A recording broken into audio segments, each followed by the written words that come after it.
This is me, and this is the color wheel. And we used to not get along that well before. But I will tell you how I fixed that. Welcome to the crash course of color theory, where I will tell you the basics of color theory and how to use colors. And by the end of it, you will be able to use some beautiful color harmonies. Wow. Let's go. First, let me explain to you some important terms. Hue is the most basic term for color because it means the color itself. Most common hues are the ones you probably know, the primary colors red, blue, and yellow, and the secondary colors orange, green, and purple. Saturation means the intensity of the color. Highly saturated colors are more vivid, and the low saturated ones are more muted. Tint is a color mixed with white, shade is a color mixed with black, and tone is a color mixed with gray. But it's okay if you don't remember these terms right away, just remember that there's some vivid, light, and darker colors. Then there are also different color wheels that you use to pick the colors from. These are the most common color wheels in different softwares and apps. They are the square, the circle, and the triangle. And on this video, I will talk about the triangle one since it is the one that I prefer to use. But where do I find the colors from the color wheel? Good thing you asked. Let me show you, kiddo. Hue is what you pick from the circle around the triangle. It is the most saturated color that you can get, and you can find it from this corner of the triangle. Then, we have the tinted colors, which naturally are in the corner where you can find white. And the darker colors, the shaded ones, are located on this corner. Simple, right? Well, not that simple. Now we're actually going to talk about actually learning to use the colors. One of the most common beginner mistakes is actually using way too saturated colors. While there isn't anything wrong with picking one or two very saturated colors, too many on the other hand can make your drawing look extremely busy. Then there's the other side of the spectrum, the problem that I used to have, picking way too muted colors. In order to get rid of this habit, I started to paint the backgrounds of my drawings a tiny bit gray so I could see the colors that I was actually using and they would pop out much more. By the way, this is what most of the more experienced artists do. It is called color context and it can really f up with your mind sometimes. Now, if you have some trouble picking and making your own color palette for your piece, I also have some good tips for that.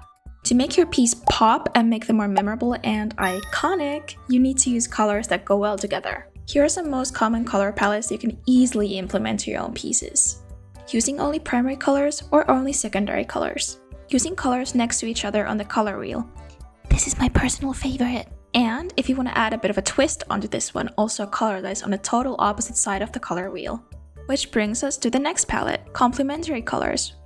The complementary color pairs are blue and orange, green and red, and purple and yellow. And the last palette idea I have for you guys is monochromatic colors, which is only using variations of a single color, so mixing in different tones, shades, and tints. This is also one of my favorites. Okay, we have already gone through quite a lot of stuff, but I will still tell you real quick some random tips that might help you with your colors. Tip number 1, using the 60-30-10 rule, which is using 60% of the main color, 30% of the secondary color, and 10% of the accent color in your art piece. Tip number 2, understand the temperature of different colors. We interpret colors like red, yellow, and orange as warm colors, and colors blue, green, and purple as more cooler colors. Tip number 3, we also associate certain colors with emotions. For example, red is anger and sad is blue. And you can totally use this to your advantage when trying to achieve a certain vibe in your piece. For example, adding a transparent filter on top of your colors.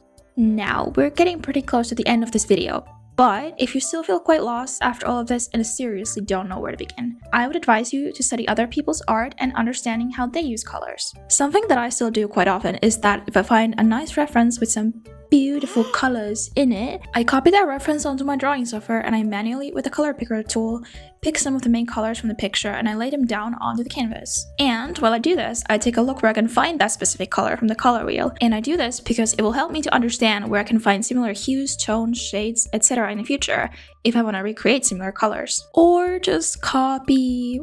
Well, it is still quite useful to actually understand the color theory, but it will still start coming more naturally if you just keep making art and learning from your mistakes. So, most importantly, just experiment and have fun. Don't let a stranger on the internet to stop you from picking the colors you want to use. I gotta say, there's still a lot more to color theory and understanding all of this, but I did not want to make an overwhelming video with all the information I could find. I try to keep it as simple as possible. I hope you found this useful and maybe learned something new. Now go out there and make some beautiful art. See you next time, art kids!